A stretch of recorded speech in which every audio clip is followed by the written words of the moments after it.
예, 안녕하세요. 오늘은 제가 노매드랜드라는 그 영화를 보고 이제 영화 감상을 한번 해보겠습니다. 참 재미가 있었어요, 나름대로. 그러니까 어떤 한 여자가 있습니다. 근데 남편이 죽습니다. 그래서 그녀는 홈리스가 되면서 차를 이제 자기 밴 큰 차량에서 삽니다. 그러면서 떠돌아다니면서 일도 하고 식생활을 해결하면서 돌아다니는 얘기입니다. 그래서 중간에 남자도 만나고요. 남자랑 좀 좋게 지내다가 남자랑도 헤어집니다. 음.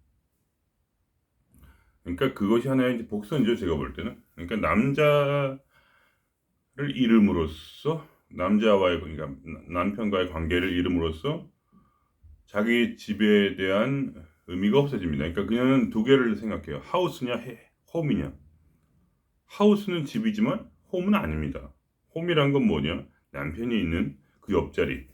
남편의 옆자리가 홈입니다. 그러니까 그녀에게 가장 가치 있는 것은 바로 그 홈입니다. 홈. 그 안정감. 그 뭔가의 관계에서 나온 그 꿀 빠는 거. 말이 좀 그런가? 그렇게 외로움도 적고 굉장히 좋은 그런 관계를 가졌던 거죠. 남편이랑 좋은 삶이었습니다. 그런데 말년에 하필이면 남편이 암으로 죽는 바람에 암이었나? 네, 암이었던 것 같은데 죽는 바람에 집을 그러니까 하우스는 있는데 집을 잃어버립니다. 그래서 하우스를 버리고 그러니까 하우스가 잠깐 그 하우스는 저거구나 독일어구나. 영어로는 하우스 맞나? 네, 하우스 맞나 보다. 두 가지 같네요. 독일어의 영어가 같습니다. 워낙 제가 노마드의 삶을 살다 보니까 너무 여러 나라 말이 섞여가지고 머릿속에서 가끔 그렇습니다. 7개국에 살았거든요. 23년 동안 7개국을 옮겨 다니면서 살았습니다. 음. 어쨌든 그래서 그러니까 그러한 삶을 이제 살면서 이제 떠난 거죠. 그러니까 저도 결국은 비슷한 이제 그런 걸 겪으면서요. 그러니까 죄송합니다. 제 얘기를 또 해서. 근데 저는 저니까 딴 얘기를 할 게 없습니다. 어머니가 돌아가셨어요. 27에. 25인가? 26인가 7에. 그래서 더 이상 제가 집이 없다고 생각합니다. 이런 느낌이 들었어요. 더 이상 내게 뿌리는 없구나. 그러니까 어머니랑 뭐 특별히 친한 건 아니었는데 죽고 나니까 어머니가 돌아가시니까 이상하게 허전해요. 내 뿌리가 잘렸다. 이런 느낌이 들어서 이제 더 이상 한국에 있을 의미가 없다 그래서 저는 러시아로 떠납니다. 공부한다는 핑계를 대고. 그래서 떨어지는 바로 그 다음날 바로 죽도록 맞습니다. 죽도록. 어, 그래서 러시아 남자 둘한테 제 옷을 다 찢겨버립니다. 옷을 그냥 찢어버리더라고요. 때리는데 때리기만 하지 옷을 찢어. 그래가지고 빨개 벗고 그 바로 달려가서 제가 머물고 있는 숙소로 들어가서 울다가 그 다음날 나왔는데 한 15명에서 20명 사이에 그런 국민학생부터 고등학생까지 섞여 있는 무리한테 몰매를 맞습니다. 그래서 몰 저는 이제 옛날에 유도를 했기 때문에 체력에 상당히 자신 있고 싸움을 잘하는 사람인데 처음으로 그렇게 맞은 거예요. 태어나가지고 한 번도 누가 저를 때릴 수가 없거든요. 저는 상당히 고수입니다. 유도에. 그래서 처음으로 이렇게 두 명한테 맞은 거는 되게 치욕이었어요.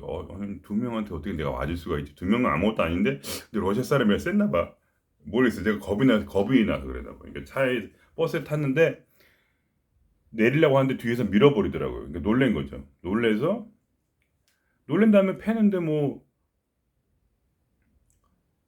이제 너무 놀래가지고, 그냥 좀 맞다가, 뭐 많이 맞진 않았고, 옷을 다 찢어버리더라고요. 그래서 옷을 다 찢기고, 이제 빨개 벗고. 그 다음날은 또 이제 15명한테 17명인가, 뭐, 대강, 애들인데 또 크잖아요, 러시아 애들이. 막, 고등학생만 돼도 엄청 크니까 저보다 훨씬 큰 거야. 얼굴은 어린데. 죽도록은 안 맞고, 이제 이빨 하나 날라가고, 그 이빨이 아직 여기 이제 하나가 없는데, 그랬습니다. 그래서 이제 뭐라고 하나 이제 제 안정감을 주는 삶에서 이제 떠난 거죠. 안정감을 주는 삶. 그때 당시에 이제 폭동의 시 러시아에서도 이제 심각한 폭동의 시대였거든요. 그러니까 푸틴 이전의 대통령이 이제 2000년이었으니까 그때가 2000년 정도 됐었어요. 그러니까 그때 그러니까 뭐라 하나 엄청나게 심각한 상황이 든 예를 구러시아가 멸망하고 그다음에 화폐 개혁을 해서 화폐가 완전히 사라지면서 온 국민이 전부 금이나 땅이 없는 사람들은 그러니까 물질적 재배가 없는 모든 사람들은 전부 거지가 됐어요. 왜냐하면 그 돈이 그러니까 예를 들면 루블이었는데 지금까지 쓰는 모든 루블을 없는 것으로 하고 새로 화폐 다른 루블을 돈을 찍어낸 건데 그 세 번을 찍어냈으니까 세 번 동안 이 러시아에 존재하는 모든 돈이 다 사라졌어요. 세 번간. 아시겠죠? 무슨 말인지. 그러니까 돈이나 금이나 무슨 뭔가 땅이나 뭔가 그런 물질이 없는 사람은 전부 영원이 된 거예요. 모든 재산이. 그런 상황에 있으니까 제가 맞은 게 당연하죠. 그러니까 저도 집이라는 걸 떠나서 바로 그냥 러시아로 날아오자마자 죽도록 맞은 거죠. 그러고 나니까 그 두려움이 얼마나 크게 컸겠어요. 영화의 주인공도 그런 이제 삶을 살기 시작하는 겁니다. 내 집이 의미가 없다고 생각했는데 그걸 나옴으로써 완전히 새로운 세계로 들어가는 거죠. 저는 그래서 지금 그 생활을 23년간 하고 있답니다. 계속해서. 인생의 반을 외국에서 노마드의 삶을 산 거죠. 왜냐면 저는 이제 제 인생을 실험으로 드렸거든요. 실험. 무엇을 위한 실험이냐? 깨달음을 얻기 위해서. 저같이 미친놈은 되게 드뭅니다. 정신병자라고 할 수가 있죠. 그러니까 완전히. 이런 얘기하면 좀 미안하지만 제 스스로한테 어쩔 수가 없어요. 왜냐면 저 같은 인간이 어디 있겠어요. 뭐든지 다 모든 거를 깨달음을 얻기 위해서 다 실험을 해봤어요. 제 삶을 통해서. 왜 그런지 저는 몰라요. 그냥 그렇게 제가 좋아하니까. 제 취미예요. 그냥 하루 종일 깨달음을 얻으려고 생각을 하고 있습니다. 근데 저도 물론 중간중간에 신을 자주 버렸어요. 신을 버리고 깨달음을 버리고 그리고 다시 아무것도 없이 오로지 내 스스로만 살려고 노력을 해봤죠. 근데 어떻게 하겠어요. 너무 힘든데 그렇게 사는 건. 그래서 다시 자꾸 다시 깨달음으로 돌아오고 부처님께 돌아오고 하나님께 돌아왔죠. 그래서 어쨌든 그래서 이제 그 여자분은 어떻게 주인공 노마드랜드의 주인공은 어떻게 하셨냐? 그러니까 외로우니까 사람들도 만나고 그런 모임이 있더라고요. 또 그 미국 사람인데 미국 얘기를 빼먹었구나. 미국 사람인데 그런 모임이 있는 거야. 그 사막에 사막 공동체가 가끔 참여도 하고 해서 그런 설교도 듣고. 근데 설교는 무슨 내용이냐? 자연과 우주와 하나가 된 삶을 살자. 그러니까 제가 하는 말이에요, 그냥. 그 내용이 나오더라고요. 그래서 이거 뭐 이렇게 난 이게 노마드 그런 영화인 줄 알았더니 보니까 종교성이 있더라고. 그래서 이게 재밌네. 우주 하나가 되는 삶. 그러니까 제 말 바로 그거죠 뭐. 그래서 그 여자분이 그렇게 살면서 조금씩 느끼는 거예요. 내 안에 그러니까 집이 있다. 그러니까 내 마음속에 집이 있다. 이걸 알게 된 거죠. 그러니까 사람들이 얘기하는데 그러니까 이렇게도 얘기해요. 이 차는 내가 산 배는 내 하우스요. 그러나 홈은 바로 내 마음 안에 있다. 그러니까 진리에 다다른 거죠. 그러면서 이제 자연과 막 만나서 자연과 이제 교제를 하고. 그러니까 바로 그게 제가 원하는 그거죠. 자연과 교제. 이것이 바로 신의 유일한 뜻이다. 자연과의 교제가. 그거 딴 것은 없어요. 우주와 전체와의 교제. 그 유일한 신의 뜻이죠. 어쨌든 그래서 그 뭐 이제 목사님인지 근데 목사님은 아닌 것 같아 말하는 게. 거기 이제 영적 지도자. 근데 그분도 아들이 죽은 거죠. 그래서 노마드의 삶을 시작한 거예요. 아들이 죽었기 때문에. 예. 그러니까 모든 사람이 엄청난 두려움을 가지고 있죠, 그죠? 예. 갑자기 이게 두려움을 빠지는데 자기에게 가장 의미 있는 것을 잃을 두려움을 가지고 있어요. 그걸 아셔야 돼요. 두려움이란 건 왜 생기냐? 내게 가장 의미 있는 것이 있기 때문에. 아무것도 의미가 없다면 두려움에 빠지지 않죠. 예를 들면 미친 사람이 두려움에 빠지겠어요? 아마 빠질 수도 있지만 그 속에서 이제 꿈을 꾸는 거죠. 그러니까 뭔가 의미가 있는 것이 있는 것처럼 그렇게 꿈을 꾸는 것은 물론 있지만, 그러니까 제 말은 만일에 완전 어떤 사람이 미쳐서 아니면 어떤 사람이 완전 치매에 걸리든가 100% 자기의 기억을 전부 잃는다면 사실, 그리고 내가 지금 어디 있고 무슨 상황 파악이 전혀 안 된다. 그러면 사실 두려움이라는 게 생길 리가 없어요. 그건 제가 보장을 해요. 왜냐면 제가 그런 분하고 같이 일을 했으니까. 제 고객 중에 그런 분이 있었거든요. 항상 해피한 분.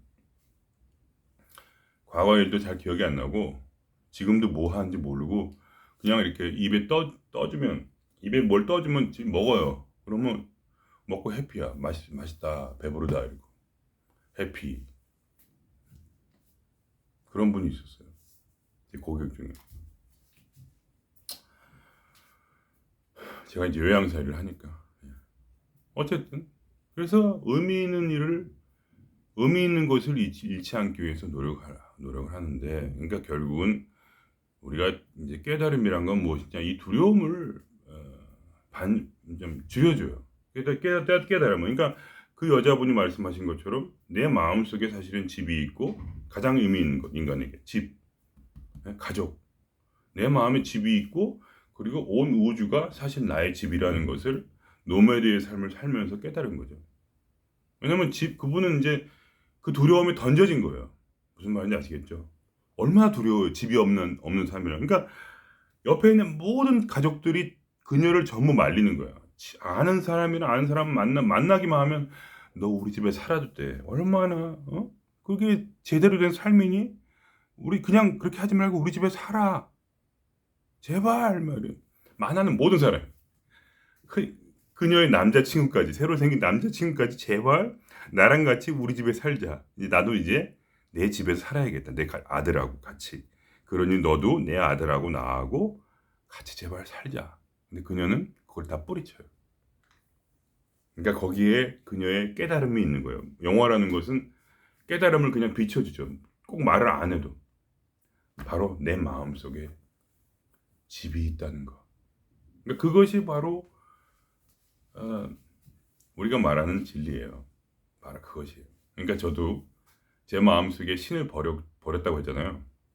그러니까 전 자주 버렸어요. 여러 번 버렸는데 몇 번 버렸을까? 한 서너 번 버렸을까?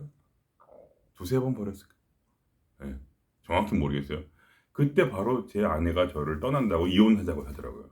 신을 버리고 나니까 이혼하재요. 그러니까 저는 왜 신을 버렸냐? 이 깨달음만을 위해 사는 삶, 깨달음을 얻기 위해서 살았던 제 실험의 삶을 멈춰야겠다. 이제는 신을 가지고 계속 모셨다가는 내가 아주 아작이 날 것 같다. 가족도 지키지 못할 것 같다. 그래갖고 제가 신을 버렸어요. 하나님, 그만합시다. 어차피 확실하지도 않잖아요. 신이란 게 어디 있어? 신 존재해? 아니에요, 안 존재해요. 그렇게 생각을 하죠. 그래서 어차피 확실하지 않은 거, 확실한 거는 뭐냐, 내 눈에 보이는 내 가족, 내 아내, 내 자식들을 위해서 열심히 일해가지고 뭔가 직장을 구해야지 했는데, 글쎄 그렇게 하니까 직장이 안 구해지는 거예요. 그래가지고 근데 솔직히 속으로도 하기 싫었어요. 너무 게을러가지고. 그래서 한 1년을 놀았더니 자연스럽게 마누라가, 야, 돈도 못 번 남편이 뭐 필요하냐, 그냥 나가라, 우리 이혼하자, 이렇게 된 거죠. 그러니까 이제 뭐 슬프게 들으시겠지만 이제 저는 물론 슬픈데 그렇게 슬프진 않아요. 왜냐하면 그러고 나니까 다시, 어차피 제 마음속엔 마누라가 가장 의미가 컸나 봐요. 그러니까 자식들도 좀 의미가 없고 그렇게 나니까.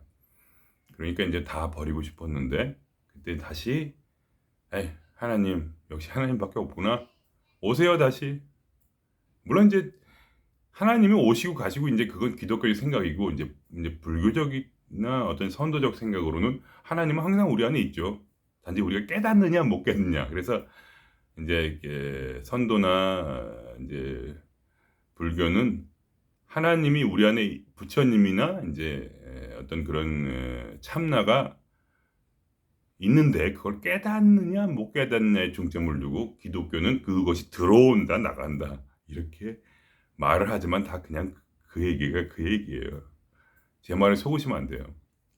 기독교는 성령이 들어온다 또 성령이 나간다 뭐 이렇게 말을 하는 것뿐이에요 그냥. 근데 그냥 나가고 들어오고 그게 무슨 의미가 있어요. 모든 것이 다 하나님인데 버마 이려의 이건을 그게 무슨 의미가 있느냐. 그게 다 말장난일 뿐이다.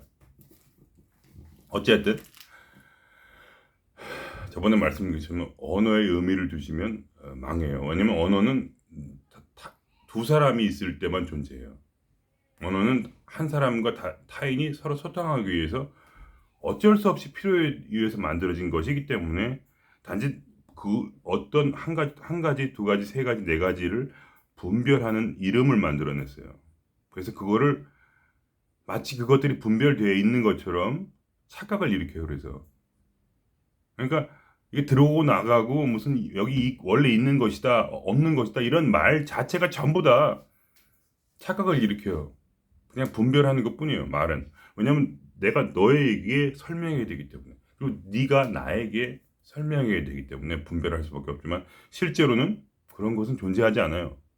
언어에 대한 언어를 통한 분별은 진리는 그냥 진리일 뿐이에요. 깨달음이라는 건 그냥 마음속의 느낌으로 그냥 있어요. 음. 말을 하는 순간 이미 그것은 거짓이다. 실제로 존재하는 것은 아니에요. 단지 제 말을 듣는 어떤 분이 제 말 속에서 깨달음을 받기를 원할 뿐. 제가 하는 모든 말은 전부 분별망상일 뿐이에요. 그게 언어예요, 그냥. 어떻게 하겠어요? 언어가 그거밖에 안 되는 거예요. 당신의 마음을 아무리 표현하려고 해도 표현할 수가 있나요? 딴 사람에게? 안 돼요. 당신의 마음에 있는 두려움을 당신은 표현할 수 있나요? 표현할 수 없어요. 그걸 분별해야 되거든요. 분별의 언어로는 표현할 수 없어요. 그냥 당신의 두려움은 그냥 그 안에 있는 그것일 뿐이에요. 두려움이란 말을 붙이는 것 자체도 웃긴 얘기예요. 왜 그거를 두려움이란 말을 붙여서 부정적으로 만듭니까? 단지 그것은 하나님일 뿐입니다. 어쨌든 하나님의 일부죠. 말도 안 되는 얘기 같죠? 근데 원래 그게 언어예요. 언어가 그런 거예요. 그러니까 노마드의 삶이라는 것은 그 영어는 하나의 언어죠. 언어를 이해할 수 없으니까 우리가 진리를 그래서 그냥 보여주는 거예요. 이렇게 이것이 진리다 이렇게. 자, 그래서 결국은 그녀는 모든 걸 깨닫고 자기의 삶을 떠나는 거죠. 그래서 그녀는 모든 사람과 친해지고 그렇게 하면서 자기 얘기를 하고 그러면서 선구자의 길을 가는 거예요. 더 이상 두려움에 안주하지 않고 인간이 집이라는 걸 왜 원해요? 그것이 의미가 있다고 생각하기 때문에 원하는 거예요. 두려워하는 거고 또 원하는 거예요. 집을. 그죠? 근데 만약에 집이 당신 안에 있다면 당신은 더 이상 그렇게 크게 두려워하지 않아요. 왜냐면 그게 당신의 의미가 있으니까. 즉 신이 우리의 집이라는 거죠. 홈. 바로 우주가 우리의 홈이라는 거예요. 그러니까 이 우주가 다 홈이기 때문에 노마드의 삶이라는 건 어디를 가더라도 그냥 그렇게 이루어지는 아름다운 집의 삶이 그렇게 사람들도 만나서 교제도 하고 아름다운 자연을 바라보면서 막 환희해졌고 그렇다고 해서 떠나라는 얘기는 절대 아니에요. 단지 노매드 랜드라는 것은 하나의 영적인 언어일 뿐이에요. 사실 네가 가져야 될 것은 노매드 랜드가 아니라 사실 집이라는 것. 즉 근데 그것이 네 안에 있다는 것일 뿐입니다. 근데 어떤 사람은 그걸 보고 거기로 노매랜드를 하면서 그렇게 여행을 하고 싶어 하죠. 예, 저도 그렇고요. 그렇지만, 그렇지만 사실은 그것은 아무런 의미가 없답니다. 예. 왜냐?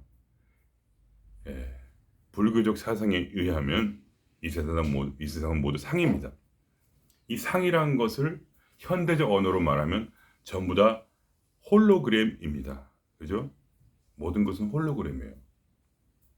느낄 수도 있고 만질 수도 있고 맛볼 수도 있는 홀로그램. 그것은 이미 이제 부분적이지만 다 개발이 해놨어요. 사람들이 과학적으로 하나를 그러니까 예를 들면 홀로그램은 있지만 홀로그램이란 거를 완벽하게 이미 한국에서 이제 박사님이 구현을 하셨어요. 한국 분께서 천재분이 그분도 이제 구도자신데 어쨌든 이 허공에다 빛을 쏴가지고 허공에 색깔 있는 빛을 쏴서 그걸 허공에 이게 멈출 수가 있어요. 빛이 쭉 가잖아요. 근데 그분이 한 방법으로 허공에 빛이 멈춰 어느 지점에 그래가지고 저 빛을 막 쏴가지고 허공에 이게 이제 사람을 만든다거나 뭐 이렇게 자기 자신을 찍어가지고 올리면 허공에 그게 찍히는 거죠. 그 사진이 찍혀요 허공에. 그래서 그게 동영상이 돼요. 사방에서 돌려서 볼 수가 있죠. 그리고 이제 뭐 다른 과학자들이 뇌 속의 작용으로 해서 맛을 만들어내고 맛이 없는데 맛을 만들어내 행동을 만들어내고 움직이고 싶지 않은데 막 움직이죠 사람이. 그러니까 모든 그런 인간이 사실 아니라는 것을 보여주는 그런 증거들이 조금씩 나오고 있는데 어쨌든 우리 이제 불교의 선도 이런 쪽에서는 이미 그런 걸 알고 있어요. 그래가지고 모든 게 다 상이다, 홀로그램이다. 그러고 그런 거는 이제 어떻게 느낌이 오느냐? 그거는 이제 거울 명상 같은 것을 하시면 돼요. 그러면 조금 느낌이 와요. 이제 저도 오늘 아침에 거울 명상을 했는데 딱 보면은 재밌게도 이제 제가 생각하는 것과 제가 머릿속에서 이제 신이 말씀 주시는 거죠. 그것과 거울 명상이 동시에 일어나요. 예를 들면 이렇게 생각을 하는 거예요. 제가 한쪽은 신이고 그래서 하얀색이고 한쪽은 검은색이다. 나는 왜냐면 그게 나다. 나는 약하니까. 나는 부족하니까 검은색, 신은 하얀색.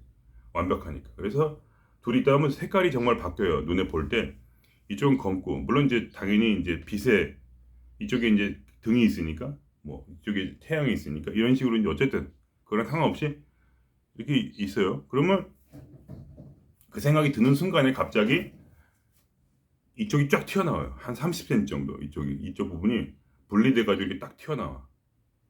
그러다가 이게 이렇게 움직여요. 이렇게 튀어나온 부분이 30cm 앞으로 튀어나온 부분이 이렇게 오늘 아침에 하는 거예요. 바로 한 1시간 전에.